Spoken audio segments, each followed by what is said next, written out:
mereka tidak bertakwa kepada Allah, tidak beriman kepada Allah, maka cepat atau lambat negeri ini akan dimusnahkan oleh Allah.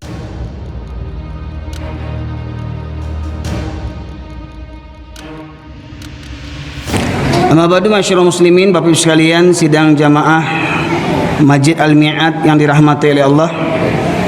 Bersyukur kita kehadirat Allah Subhanahu wa taala di atas gelimpahan rahmat dan karunia yang masih Allah anugerahkan kepada kita. Serta salawat dan salam kita haturkan kepada junjungan kita Nabi besar Muhammad sallallahu alaihi wasallam, yang dengan diutusnya beliau menjadi rahmat bagi seluruh sekalian alam. Bapak sekalian dirahmati oleh Allah, pada malam hari ini Allah anugerahkan rahmat berupa hujan kepada kita. Semoga hujan ini menjadikan nikmat yang sesungguhnya yang menjadi rahmat bagi kita semuanya. Sementara kita mendengar berita hari ini di Aceh, di Maninjau terjadi lagi banjir bandang. Kita berharap semoga banjir bandang yang baru terjadi tidak memberikan korban yang signifikan, baik korban harta maupun korban nyawa saudara-saudara kita yang ditimpa musibah bencana. Bapak sekalian rahmati oleh Allah, dalam rangka untuk mengajak kita semuanya bermuhasabah, introspeksi dari musibah yang silih berganti menimpa negeri kita. Bahkan di Jawa pun juga terjadi banjir di Jawa Tengah, dan juga Gunung Semeru yang mengeluarkan debu panasnya yang banyak memakan korban. Jadi di negeri kita ini musibah bencana baik berupa gempa, banjir bandang, longsor, Gunung Merapi, ya, masih terus terjadi silih berganti dari satu negeri ke negeri yang lainnya. Untuk itulah kami mengajak kepada kita semuanya untuk mentadabburi ayat-ayat Allah, yang pada hakikatnya ayat-ayat Allah ini sudah Allah turunkan 1400 tahun yang lalu untuk pelajaran bagi kita. Adakah kita mengambil pelajaran dari semua peringatan-peringatan Allah, dari ayat-ayatnya, ayat-ayat Qur'aniyah berupa kalamullah maupun ayat-ayat kauniyah dari alam yang terjadi, yang terbentang dalam kehidupan kita. Bapak sekalian rahmati oleh Allah, di awal pembuka majlis ini saya sampaikan firman Allah surat Al-A'raf ayat 179, agar kita semuanya fokus mendengarkan ayat ini dan fokus untuk mendengarkan kajian ini hingga kita bisa memahaminya dalam kehidupan kita sehari-hari. Allah berfirman dalam surat Al-A'raf ayat 179, A'udzu billahi minasyaitonir rajim. Wa laqad dhara'na li jahannama katsiran minal jinni wal ins lahum qulubun la yafqahuna biha wa lahum a'yunun la yubsiruna biha wa lahum adhanun la yasma'una biha ulaika kal an'am bal hum adall ulaika humul ghafilun.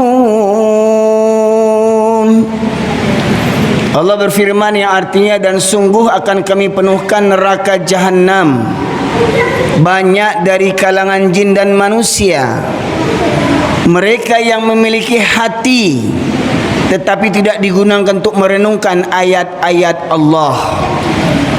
Ayat Al-Quran sering kita baca, ayat Al-Quran sering kita hafalkan, ayat Al-Quran sering kita kaji, tapi jauh daripada pemahaman dan pengamalan. Kemudian ayat-ayat kauniyah alam yang terbentang seperti mana yang saya sampaikan, banjir, musibah, bencana, malapetaka terjadi silih berganti, ya, dari tahun ke tahun, tetapi banyak di antara kita tidak mengambil pelajaran daripada itu semua, ya, tidak menumbuhkan rasa takut tidak menumbuhkan rasa keagungan, kecintaan kepada Allah Subhanahu wa taala. Punya hati tapi tidak takut bermaksiat setiap hari. Punya hati tapi tidak takut menzolimi orang banyak. Punya hati tidak takut serakah terhadap kekayaan alam. Punya hati tidak takut sumpah yang dijanjikan kepada Allah tetapi mereka mengingkarinya. Mereka punya hati tetapi tidak digunakan untuk merenungkan ayat-ayat Allah. Walahum adhanul la yasma'una biha walahum a'yunul la yubsiruna biha. Mereka memiliki mata tetapi tidak digunakan untuk melihat tanda-tanda kebesaran Allah. Bayangkan Bapak Ibu sekalian, air yang sangat kita butuhkan dan menjadi kebutuhan bagi kita. Bahkan air memberikan kebahagiaan dalam kehidupan kita. Kita bisa meminumnya, kita bisa menyirami tanaman kita bisa memberikan makan minum ternak-ternak kita bisa bertamasya di pemandian, kita bisa berenang dan segala macamnya. Ya. Kemudian sebalik itu juga air bisa menjadi bencana Bapak sekalian. Ya. Beberapa waktu yang lalu di Kota Padang sebelum terjadi Galodo di bulan November sebelum tanggal 26, sekitar tanggal 20-an, Kota Padang mengadakan simulasi untuk penanganan bencana. Bagaimana kalau nanti terjadi tsunami? Ya, maka di Kota Padang disiapkan sirine, disiapkan tulisan-tulisan tempat evakuasi, berlarilah ke tempat yang tinggi. Kalau terjadi tsunami, berlari ke tempat yang tinggi.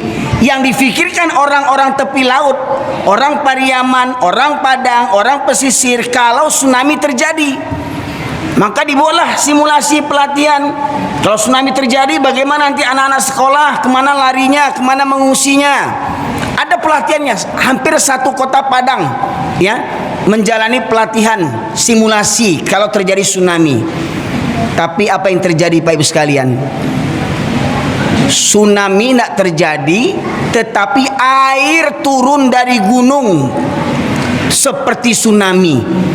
Maknanya apa? Mereka tidak latihan kalau air datang dari gunung. Mereka perkirakan air datang dari laut dan menyuruh naik ke gunung, ke bukit supaya selamat. Tapi nyatanya gimana? Dari bukit turun air, habis Pak Ibu sekalian. Kita lihat tsunami 2004 gimana mengerikannya. Sampai 8 negara kena imbasnya. Kita melihat gempa bumi disertai tsunami, kemudian likuifaksi tanah berjalan di Palu Donggala Sulawesi. Kita melihat Gunung Merapi di Sumatera Barat mengeluarkan debu panasnya hingga banyak yang meninggal dunia, termasuk anak-anak dari Pekanbaru yang mendaki gunung di situ. Masih ingat Bapak Ibu sekalian? Mirisnya perempuan yang meninggal itu tak menutup aurat. Maknanya apa? Mati dalam kemaksiatan. Jauh-jauh dari Pekanbaru pergi mendaki gunung, tak menutup aurat, mati. Bapak Ibu sekalian,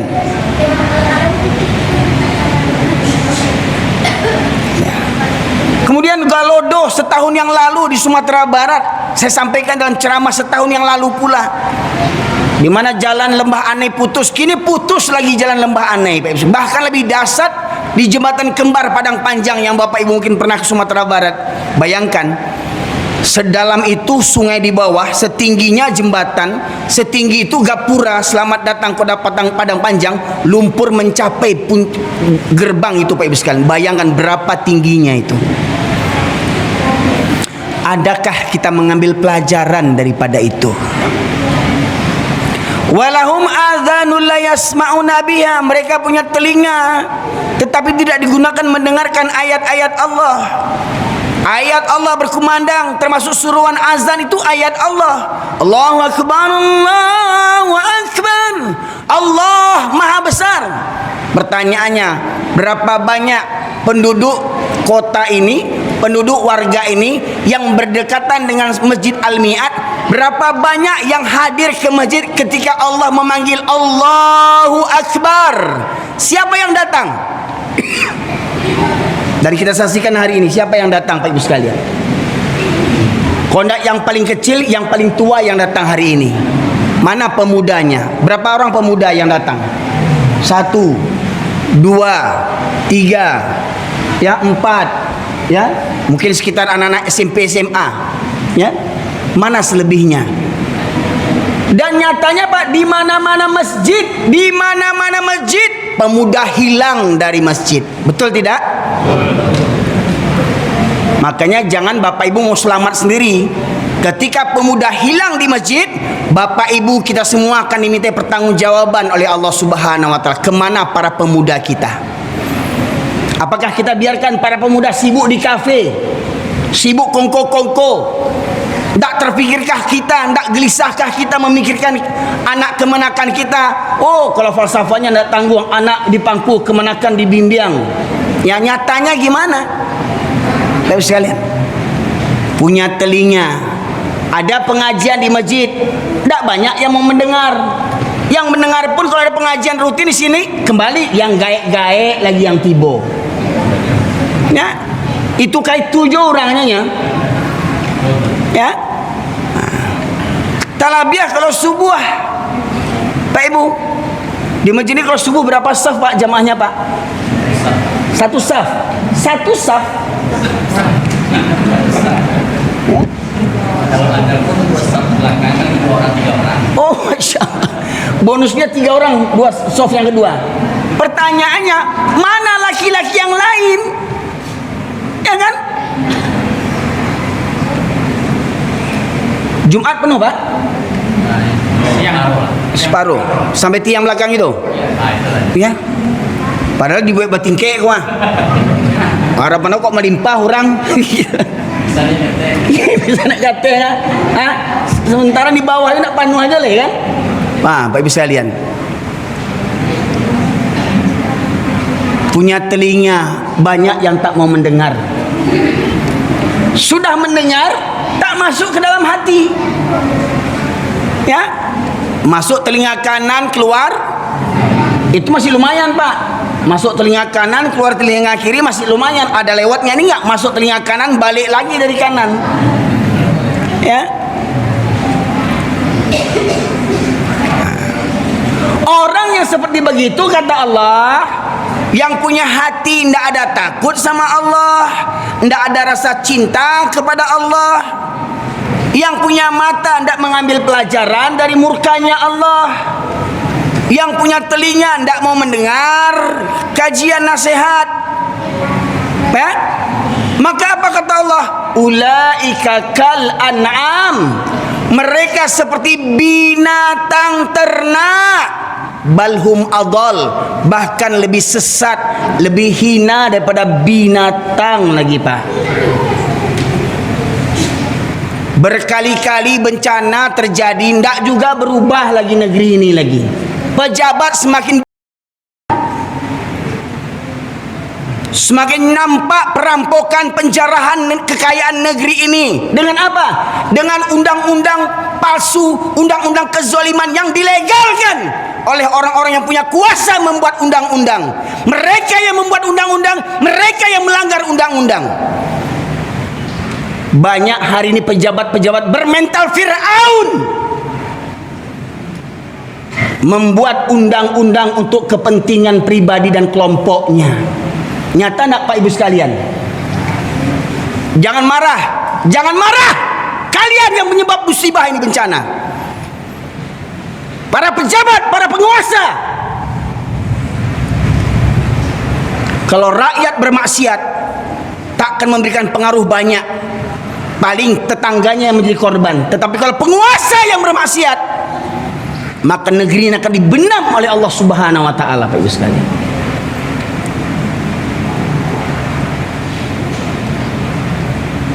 Nggak usah baper. Kalau yang tersinggung, nggak usah baper. Ya. Dan fakta dan nyatanya seperti begitu hari ini terjadi, Pak Ibu sekalian. Jadi dari peristiwa, dari tahun ke tahun, dari berbagai musibah bencana, ndak juga kita mengambil pelajaran.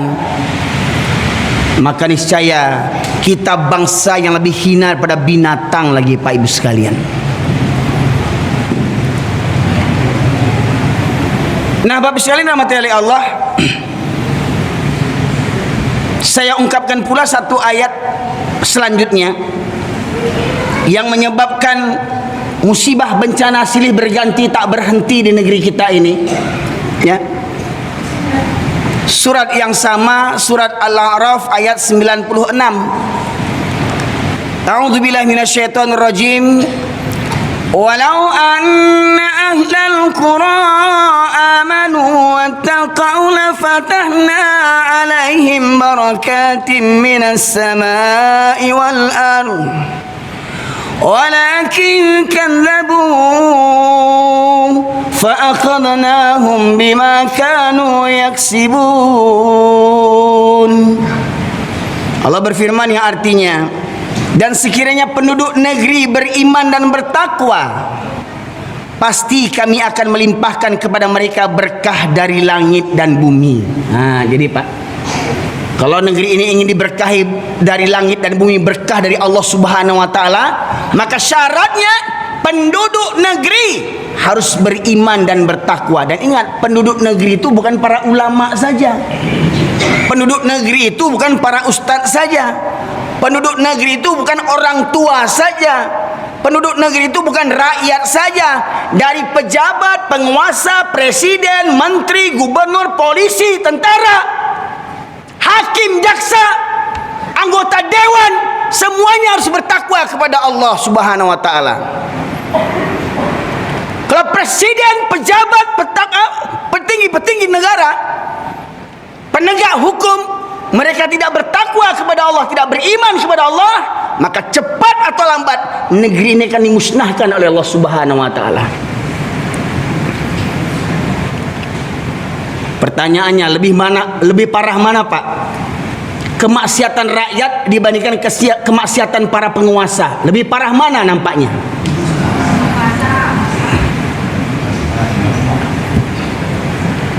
Ya. Paling kalau rakyat bermaksiat, mencuri, trompa hilang. Ya kan? Paling kalau rakyat mencuri, tabung gas hilang. Paling kalau rakyat mencuri, motor hilang. Ketahuan, digebuki satu kampung, mati. Yang koruptor ditangkap, gimana? Yang koruptor tak punya malu. Bukan satu mobil yang dirampoknya, Pak. Satu negara habis.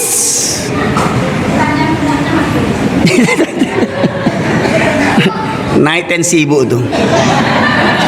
Ayo bisa. Ya.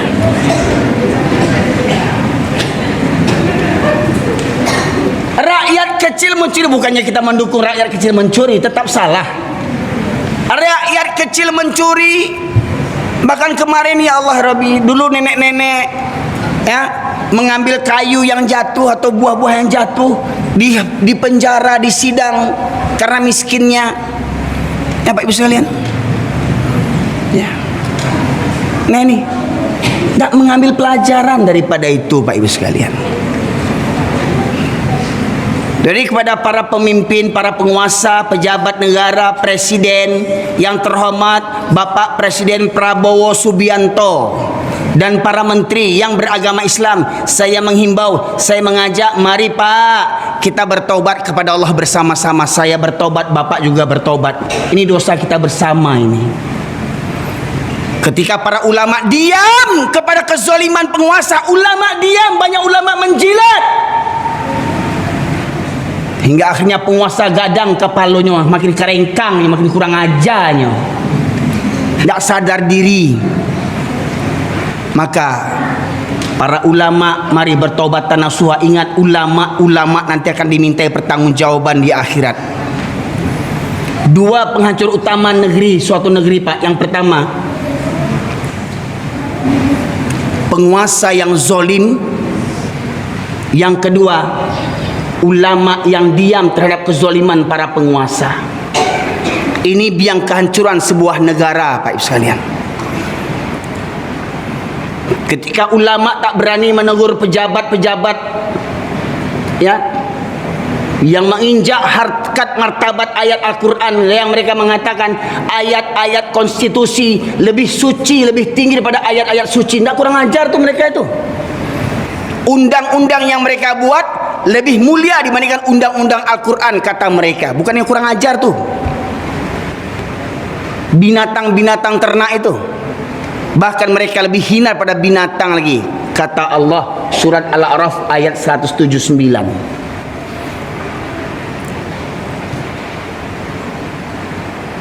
Maka perlu, memang tipikal saya, ceramah saya begini Bapak Ibu sekalian, supaya apa?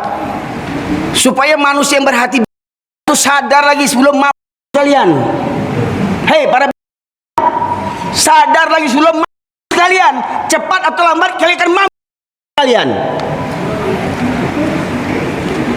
Di dunia kalian merdeka, di dunia kalian berkuasa, di dunia kalian berbuat apa saja, cepat atau lambat kalian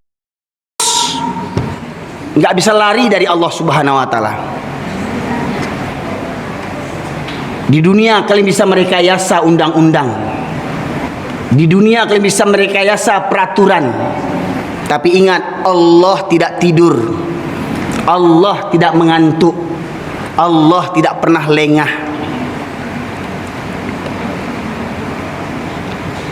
Ingat, para penguasa jangan baper pula. Yang saya sampaikan ini kan para penguasa yang bermental binatang.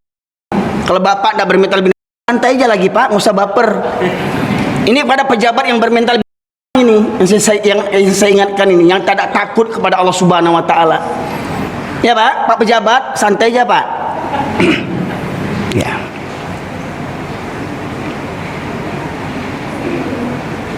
Kalaulah kondisi dunia hari ini begitu Pak Ibu sekalian, maka kita tinggal menunggu masa aja lagi kehancuran negeri ini Pak Ibu sekalian.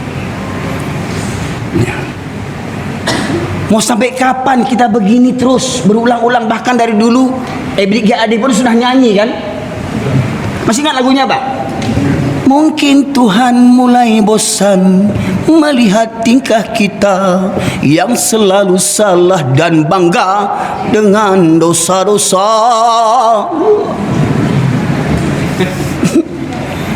Yang selalu salah dan bangga dengan dosa-dosa lah tahu koruptor. Bahlul. Ya. Ya. Sudah tahu mengakali undang-undang, bangga pula tuh. Memeras rakyatnya, bangga juga lagi tuh.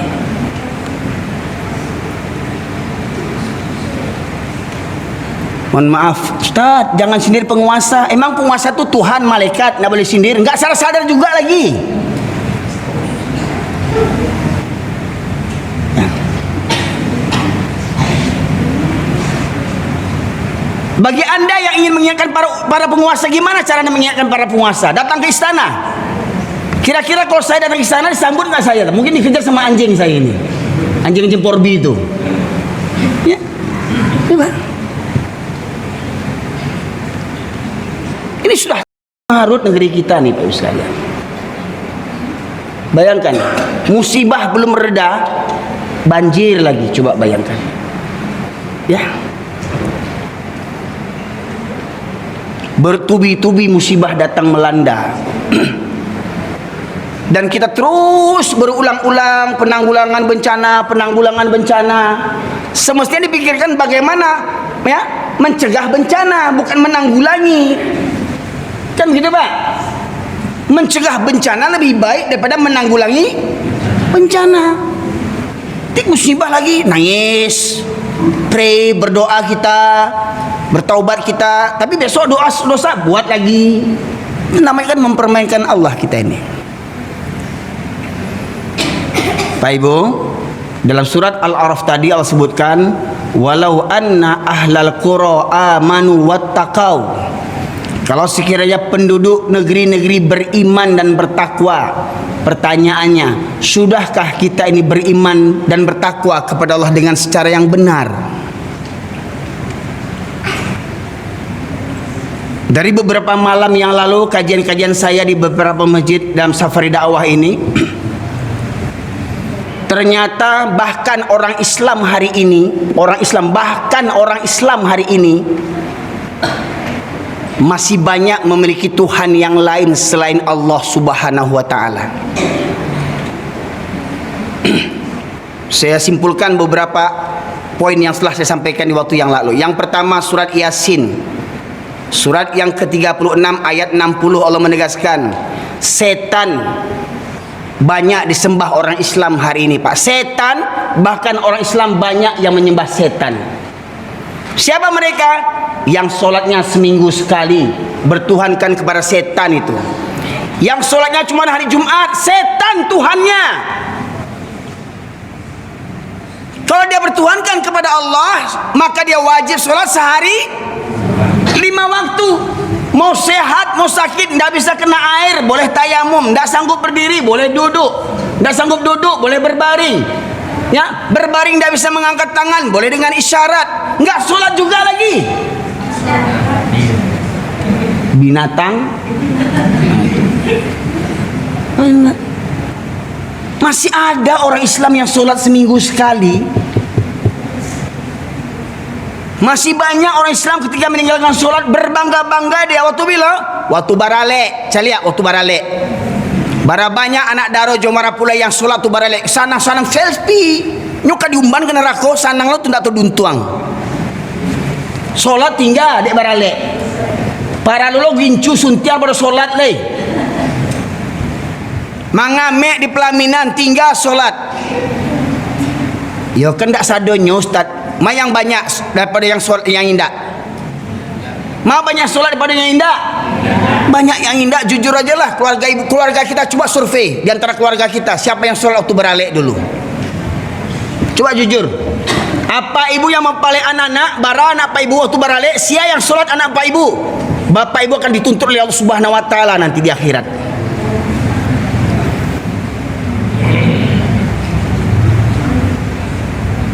Tidak ada rasa berdosa meninggalkan solat.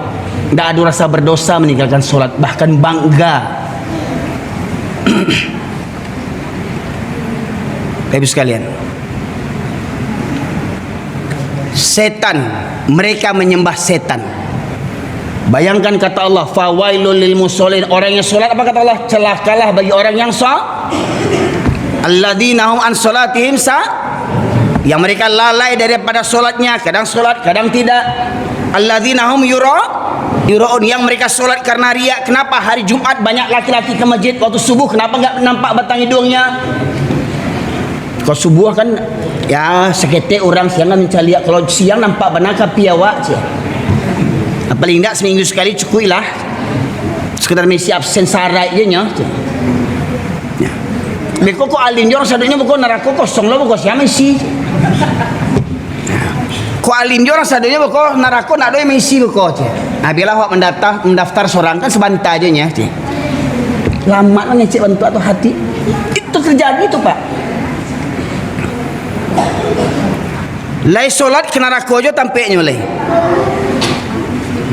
Ya? Menyembah setan. Yang kedua, masih banyak kaum muslimin yang mempertuhankan hawa nafsu. Surat Al-Furqan, ya, surat yang ke-25 ayat 43 sampai 44. Surat Al-Jasiyah surat yang ke-45 ayat 23. Allah menegaskan, afara'aita man ittakhadha ilahahu hawahu. Pernahkah kau perhatikan orang yang mempertuhankan hawa nafsunya? Orang yang mempertuhankan hawa nafsu. Kalau diturik-turik nafsu Pak, mana yang enak, solat di rumah atau di masjid? Kalau ikut hawa nafsu, enak di rumah. TV dekat, habis solat langsung nonton TV, sinetron habis, ya. Anak dekat, harta dekat, nyaman, tidak campur baur sama orang, ya.